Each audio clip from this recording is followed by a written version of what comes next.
A community on edge as a nationwide manhunt gets some air power. Military air support has landed in a small community in northern Manitoba as the search intensifies for the two young men suspected in the murder of 3 people in British Columbia.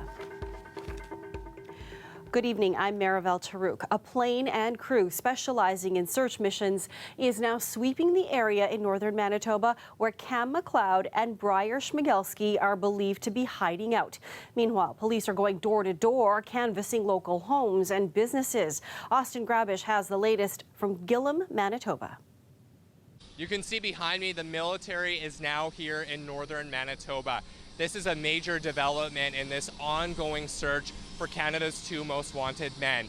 The military flew in here earlier this afternoon, and the members of the military got off the plane, went and shook hands with some RCMP officers, and then off they went. We know the plane is going to be used to help RCMP search for these 2 suspects. Police have been relentless in their search for the BC homicide suspects. They've been using a drone, they have a K9 unit, and they have a 24-hour check stop set up that is checking every vehicle that goes in or out of this community, even during the nighttime hours. Now, all of this seems to be taking a real toll on residents, especially in Fox Lake Cree Nation, which is about 45 minutes from where I'm standing right now. Last night, the residents there had a community feast, and they want people to know that they can leave their homes because people have been feeling quite on edge. We know the police were there door knocking last night. The tactical team was there door knocking, asking people if there was anything out of the ordinary. And community members actually put on this feast to try to encourage people to leave their homes. Here's what one resident told us. We are happy that they are here. We feel much safer that they're in the community doing their job. So we thank them for being here so we can sleep easy and sleep with our doors unlocked. The RCMP acknowledged the 2 men may not be in this area, but because of those 2 confirmed sightings we heard about earlier this week, police say they are going to continue to focus their efforts on this area and leave no stone unturned. Austin Grabish, CBC News, Gillam, Manitoba. Homicide detectives are investigating after a body was found in a burned-out house in Aurora. The fire broke out just before 1 a.m. near Wellington Street East and Industrial Parkway South. The Ontario coroner has deemed the death suspicious. Taylor Simmons has more from the scene. The fire happened here on Edward Street near Harrison Avenue. It's a quiet residential neighborhood, and the house itself is completely gutted. The roof is totally gone. The sides are black and charred from the flames. Tiling is just hanging off of it. Investigators say they arrived here around 1 a.m. alongside Central York Fire, and the home was completely engulfed in flames. That brought out basically the whole neighborhood to see what was going on. We spoke to a neighbor just up the street, a retired firefighter, as it turns out, about what he saw and heard. Well, I woke up when the pumper here got hooked up and started pumping water. It was knocked down somewhat because the house next door is so close. If it hadn't been for the fire hall down here, there would have been more than one house burned. Police say it took more than an hour to put out the fire, and when crews finally made their way inside, they located a body. Police wouldn't say where they found this person. They say the victim is an adult, but any other details will have to be determined through a post-mortem. The Ontario coroner was also at the scene this morning and deemed the death suspicious. That's why homicide detectives are here, even though the cause of the fire isn't clear yet. At this point in time, we have a house that's pretty much completely destroyed and a body found inside. So early stages of this investigation, but a very active one. Our forensic identification unit is also here trying to process this scene. So we really need witnesses' help. If anyone saw anything or heard anything, please give us a call. Pattendon says the Ontario Fire Marshal has also been notified. While this investigation goes on, Edward Street will be closed until at least this evening, with this home being held for at least the next few days. Taylor Simmons, CBC News, Aurora. Police are looking for 3 suspects in connection with a pizza delivery scam. Police say the suspects would allegedly intercept a pizza order and then deliver it to the intended customer, posing as the delivery person. When the customer paid with a debit card, the men would switch the card with a non-active one. They would then use the stolen card at a nearby ATM. Police say this has been happening across the GTA since mid-July. Anyone with information is asked to contact police. It's been another day of protests and escalating tensions in Hong Kong, with police firing tear gas and rubber bullets and demonstrators hurling objects in return. Today, the protests focused on a suspected gang attack last week, accusing the police of allowing it to happen. And here in Canada, people gathered to show support for the ongoing demonstrations. CBC's Angelina King reports. It started out as a peaceful march. In the Hong Kong town of Yuen Long, a sea of umbrellas representing a pro-democracy movement. Then tensions escalated. The march turned into clashes between police and protesters that went into the evening. As officers fired tear gas to disperse the crowds, demonstrators retaliated, throwing rocks and bottles. Several thousand protesters defied a police ban to demonstrate in the town, where suspected gang members injured 45 people during an attack at a train station last weekend. Police have been criticized for not protecting the public and are accused of colluding with the mob, which they deny.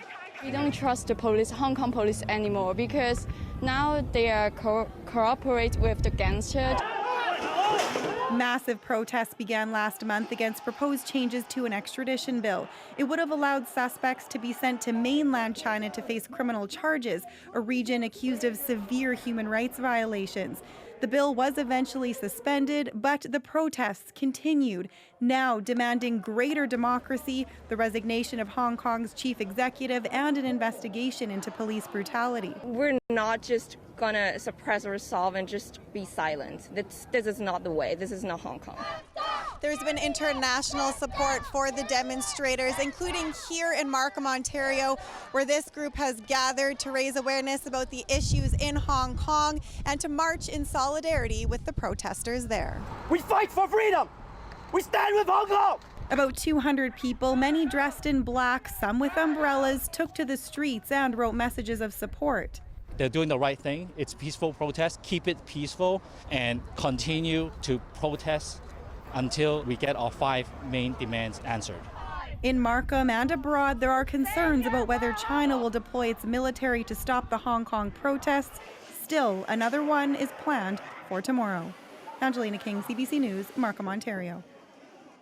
If you spent time outside today, you certainly felt that humidity. Let's check in with Matt DiNicolantonio for a sense of how we're looking for this weekend, Matt. Yeah, so the humidity, as you mentioned, has sort of stuck around throughout this week, and as we can see here, it is continuing through Saturday.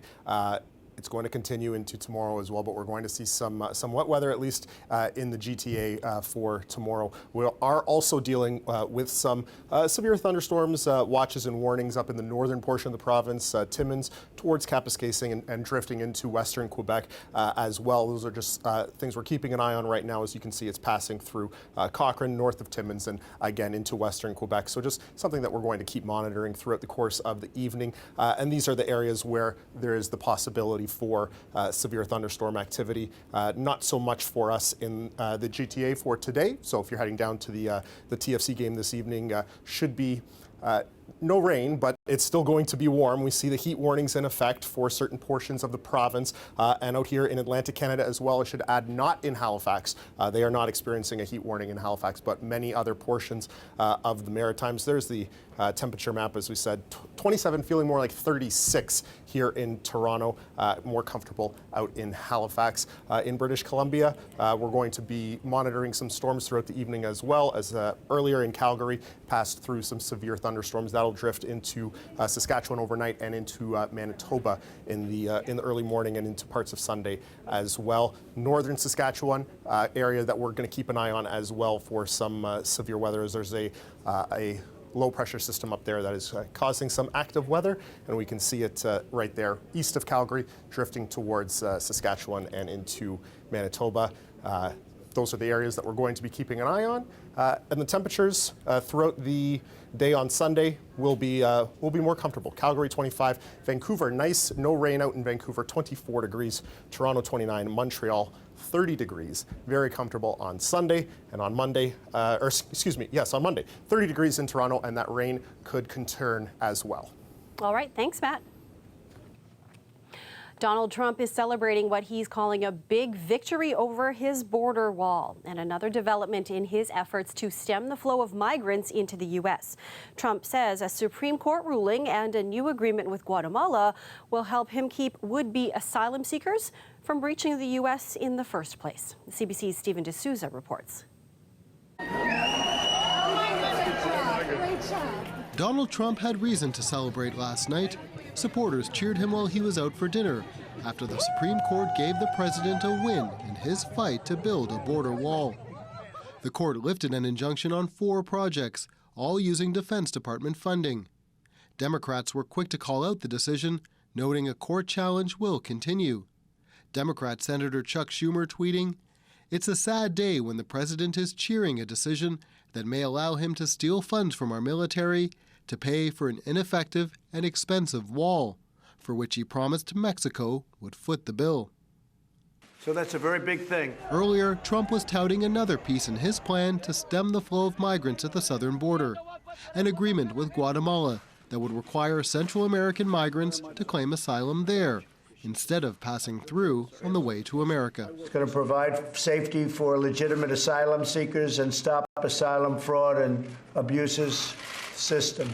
But critics say Guatemala can't qualify for a so-called safe third country agreement and isn't equipped to handle asylum claims. Guatemalans make up the #1 nationality of individuals seeking asylum right now here in the United States. It is one of the poorest countries in the Western Hemisphere. Human rights groups say this is just Trump trying to ban asylum seekers any way he can, including bullying countries into deals they can't live up to. Guatemala currently has 8 asylum officers in its entire asylum division. That's 8 asylum officers who would be expected to theoretically hear up to 90,000 claims at a time, because those are the numbers that we're seeing. Critics in Guatemala say the country needs to take care of its own citizens first. Citizens like this woman and her 6-year-old, who traveled 2,400 kilometers to escape Guatemala, only to be stopped by Mexican troops as they reached the U.S. border. Stephen D'Souza, CBC News, New York. The Transportation Safety Board has sent a team of investigators to the site of yesterday's accident involving a float plane in a remote part of British Columbia. 4 people were killed and 5 others injured when their plane crashed. The Cessna aircraft went down Friday just after 11 a.m. local time on Addenbrooke Island. That's about 100 kilometers north of Port Hardy on Vancouver Island. The Joint Rescue Coordination Center said the weather was rainy and with poor visibility at the time of the crash. The 5 survivors were airlifted to hospitals in Port Hardy and Vancouver for treatment. 2 people are in critical condition and 3 are in serious but stable condition. None of the victims have been identified. Here I get to choose what I want, and the portions are good. A variety of fresh fruits and vegetables free of charge. When we return, how this market helps food bank users get their hands on healthy summer produce. Plus, athletes from across the country have gathered to chop the competition in the National Timber Sports Championships in Mississauga. Stay with us.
It's a farmer's market without the price tag. Daily Bread Food Bank's summer produce markets launched this weekend. The partnership with Toronto Community Housing Corporation aims to ensure healthy food is accessible to everyone. Talia Ricci checked out today's market in Scarborough. Farm-grown fruits, veggies, and even spices. This fresh and free produce means a lot to the people who get to take it home. It's summertime and the kids are home and you keep shopping always. In the summer, I like this because you're able to come and get what you need, especially when you're between checks. Daily Bread Food Bank's summer produce market brings the farm to these residents' front doors. What the Daily Bread is doing is strategically picking individual enclaves of Toronto Community Housing that we feel have the greatest need. According to the federal government, it's estimated that 1 in 8 Canadian households currently experience food insecurity. Hetherington says the government's commitment to developing a food policy for Canada within the 2019 budget is a step in the right direction, as food insecurity is even more pronounced in more vulnerable segments of the population. How do we make sure that people who are experiencing poverty have access to decent housing and therefore become more food secure? Access to food security is an important issue for many people living in social housing, especially our tenants at Toronto Community Housing. It's actually been listed as the #1 priority in many of our communities. Majemite says keeping her 3 kids' stomachs full in the summer months when they're home can be a challenge, and this will help. When you have opportunity for this, you just have to do it because you know it's fresh and you have all the proteins and the vitamins and everything.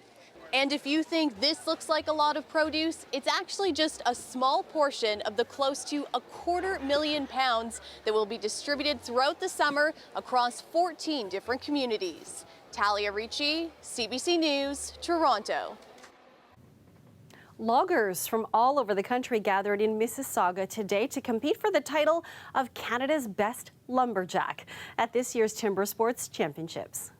Here you won't always see the biggest guy win. It's someone who's put the most time into it and just kind of thinks their way through the day, and how they approach it mentally is a huge thing. Finalists in the women's division went head-to-head this afternoon in a series of wood chopping events. The men's games will be held this evening. The crowd cheered on their favorite competitors, and the fans of the sport seemed excited to see the event being held so close to home. I've never known it to be here or known anywhere to have timber sports, and growing up on TSN they show it like ever so often, and like I enjoy watching it. I kind of like the competition and stuff like that. Stephanie Naud from Quebec took the title in the pro women's division.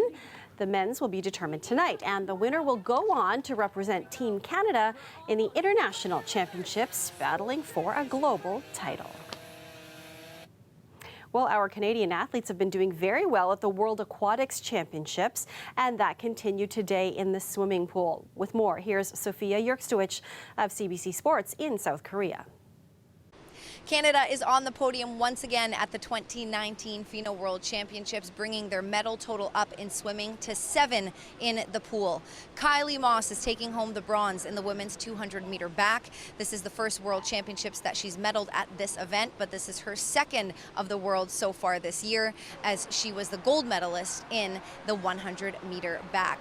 Now, in 2017, she placed 5th in this discipline, but since then, she's made some serious strides, as at the 2019 Canadian trials, she set a Canadian record with a time of 2:05.94 and got the gold in that discipline. And in the 2018 Commonwealth Games, she also won gold in the women's 200-meter back and set a Commonwealth Games record.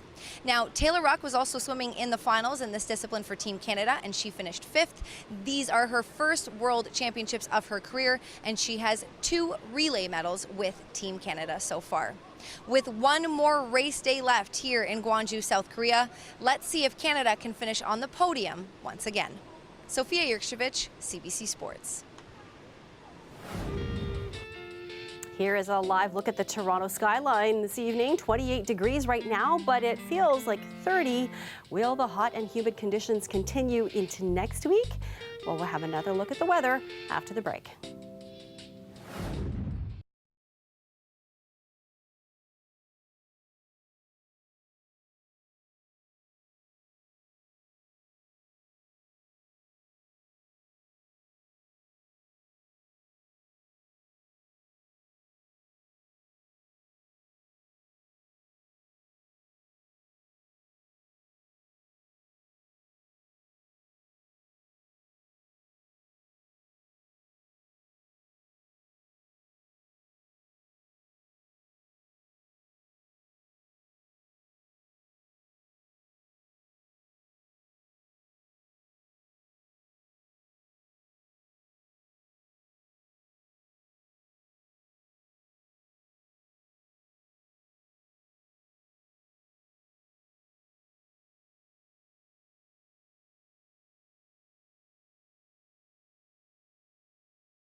There are multiple reports that rapper Jay-Z will no longer be performing at the upcoming Woodstock 50 festival in upstate New York.